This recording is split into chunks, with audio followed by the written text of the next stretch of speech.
Oh, there we go, another week. Here we are.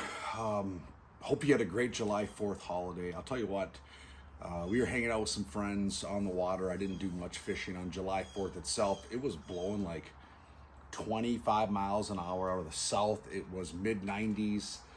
Didn't necessarily feel like it if you're on the water or around the water because it was whipping that much, but I'm guessing from what I'm hearing and what I saw, the lakes were packed.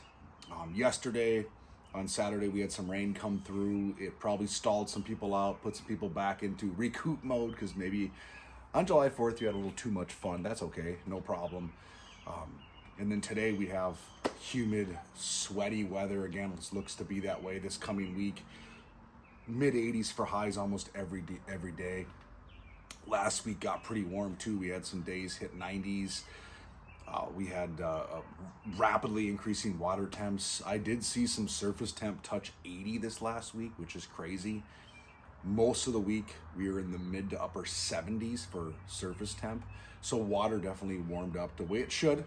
It is into July now, the warmest part of our calendar season, right? You have July and August are typically your two warmest months. So not overly shocked. What we saw though this last week was a rapid change in fish behavior.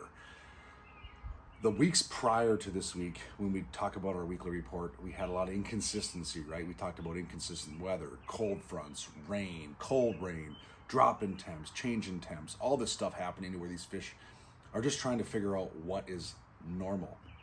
Well, this last week we got consistently warm weather. So things got hot. Fish moved into their summer patterns. Things were happening kind of the way they should. So what we saw this last week was a lot of fish staging, moving into what we would consider summer patterns, outside weed lines, schooling fish. A lot of your shallow bites are starting to either get really weed choked. Some weeds are already dying off. You're seeing a lot of things changing in these bodies of water in our specific area. Now, northern Minnesota could be a different story. Southern Minnesota probably getting green and soupy. I'm sure if you're watching and you're in southern Minnesota, you're like, yeah, our lakes look like split pea and ham soup. Things like that are happening. But what we're seeing here, especially in the Twin Cities, western Wisconsin, which is where I spent all my time this last week, is we're seeing a lot of the fish move into their cool period, cool water period, summers type stuff, where they want to relocate where the water's the coolest. You're going to probably find out that these bite windows are important, where you start getting up and fishing the first 3 hours of sun, only to see the bite drastically reduce in productivity.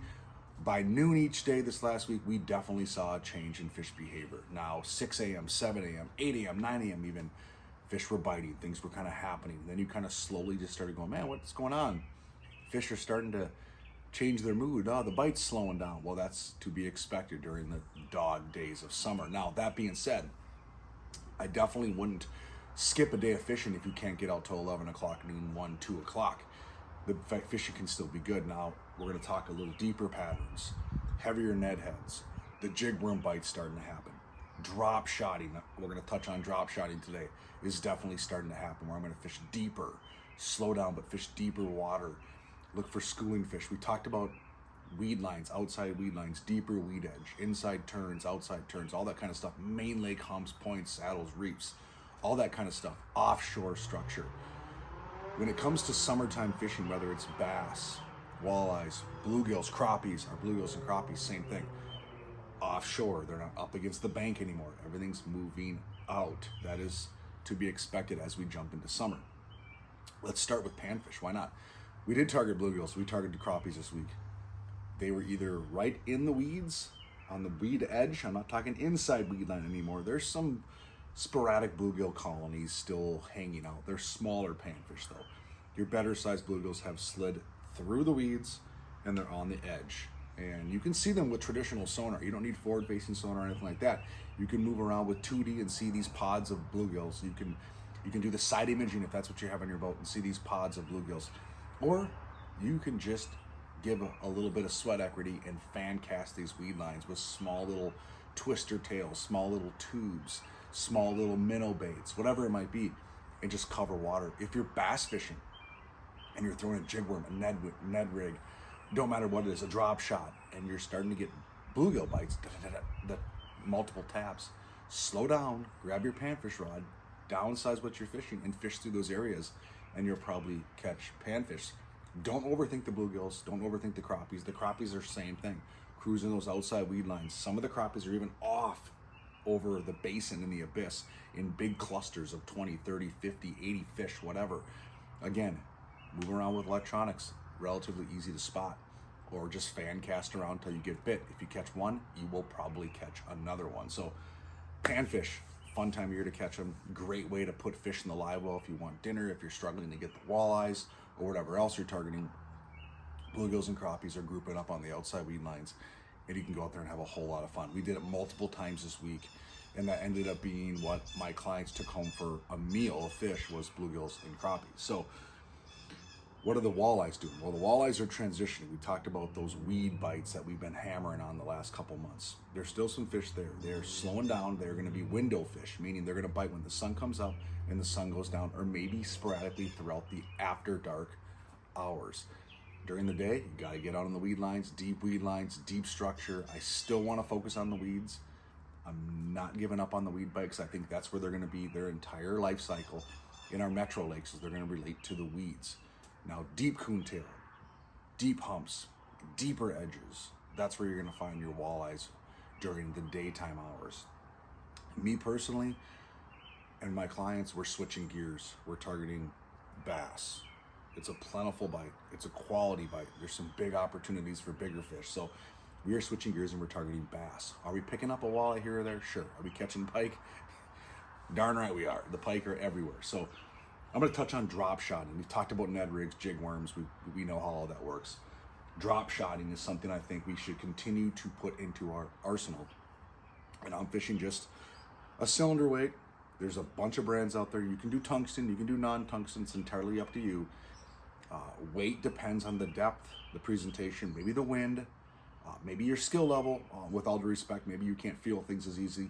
Increase your weight so you can feel the bottom. If you're not in the bottom, you're probably not going to get bit. You can see I got about a foot to 15 inches there of a drop shot. You can definitely shorten that and go with 8 inches. You can make it longer. This is about a good general rule of thumb, a foot.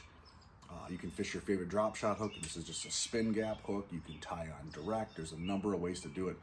And yeah, you might have already saw I got a cute little insect looking bait on here. That's a twister mite right here from Mr. Twister. Very underappreciated, underutilized bait. In the world of JDM, all these Japanese baits being brought in that look like insects and dice and all this kinds of stuff, Mr. Twister's had this twister mite out for a long time, and it's a dynamite bait when you're trying to give these fish something they haven't seen. I love to fish that nip hooked on a drop shot just like this. Pitch that down, I catch smallmouth bass, largemouth bass, walleyes, you name it, on this little twister mite. This is a green pumpkin, a lot of meat inside the bulk of this body. You can definitely throw this on a little Ned head too if you want. I like to nip hook it on a drop shot and pitch that out there. Works exceptionally well. And for the rod I'm using a Thorne Brothers custom medium light. You can definitely do a medium, a 7.5 foot rod. I got a 2500 or 3000 series Shimano. I have 10-pound braided line to a 6-pound fluorocarbon leader. Lighter weight stuff, lighter weight rod, trust your drag, and that will work. A lot of anglers go too heavy on their drop shot rigs. Now, if you're power shotting bigger tubes, power shotting a wacky rig on a drop shot, sure, I get it. I might go to 20-pound braid, 8-pound, 10-pound fluorocarbon leader. But for this application, I got a 10-pound braid, 6-pound fluorocarbon leader. Let my rod, let my reel do the work. Trust the process and catch fish. So that's the rod I have built up. You can definitely call the team at Thorne Brothers, have them build you up. Tell them I want to build a rod for finesse fishing, drop shot fishing, light Ned rigs, Nico rigs, all that kind of stuff. You can use the same rod for that setup. So that twister mite, though, I think it's a very underappreciated bait, myself included. I don't use it enough. It catches a ton of fish, especially when conditions are tough. You pitch that out there anywhere from 10 feet to 25 feet of water. Let it hit the bottom, shake that thing. That little twister mite's just dancing in the water. I'm telling you, any bass that wants to bite will bite the twister mite. That rhymed. Didn't try to do that, but hey, pretty cool bait. So that's how we're fishing the drop shot. Pike, outside weed lines, Guys and gals are trolling crankbait, still catching plenty of fish. I don't have a finger on the pulse on the musky thing. We saw a lot this week. We saw a lot deep. The boat was in 20 feet of water pitching in. We had fish following our boat around. So they're on the outside weed edges, cruising around, chasing these big balls of bluegills. You can see them on forward-facing sonar, so you know the muskies are out there doing their thing, chasing down fish. Myself, we're not really targeting them. We're leaving them alone. We're chasing the bass, the panfish, and all of the above. So this week, busy week, super busy week. I'm going to be all over the place. I'm going to go West Metro. I'll be on Minnetonka. I'm probably going to hit 3 or 4 different bodies of water this week. So I should have a little more diverse fishing report for you next week. And here we are. We're jumping into July. It's warm out. It's July 6th. I'm sweating here in a sun shirt in my garage. Hydrate. Proper clothing. Sun shirt. Bring your rain suit because you don't know. We got pop-up showers yesterday. There's probably going to be some pop-up showers. It looks like maybe tomorrow. Again, later this week, Thursday, Friday.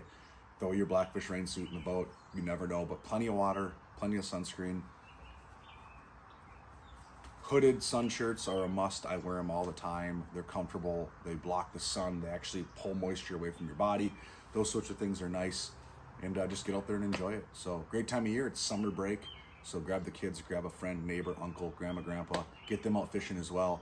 It's a great time of year just to be on the water and enjoy it. And worst case scenario, throw on your swimsuit. If it gets really warm and the fishing really gets tough, take a dip. Jump in, swim around for a bit, climb back in, and get back after it. So go out there, have a great week, be safe, set some hooks.